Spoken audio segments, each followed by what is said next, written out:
How to capture a full page like this on your iPhone within seconds. In today's video guys, I'll guide you on how to screenshot and capture a full page on your iPhone. This is very simple. Let's open any website here. So we've opened this website, and taking screenshots on iPhone using the default method is by power button and volume up at the same time, just like this. Now tap on this to review. Now that I've reviewed it, here you have two options: the screen and full page. Tap on full page.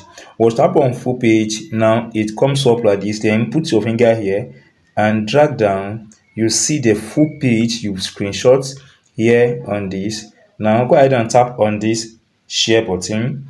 Once tap on the share button, it comes up like this. Then scroll up, tap to save file.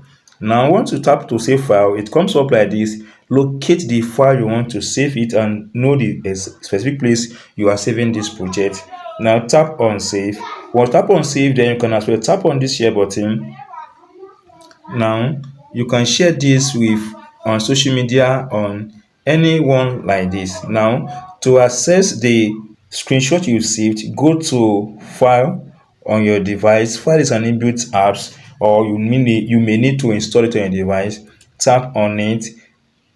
Once tap on the file, so you have to locate where you save the file to, which is download. Tap on download.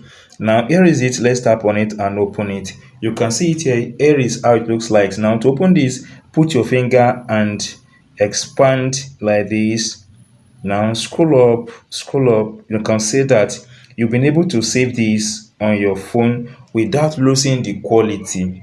So guys, this is the simple process guys on how to capture a full page on your iPhone without stress. If you enjoyed this tip and if you want to subscribe, please subscribe for more updates like this.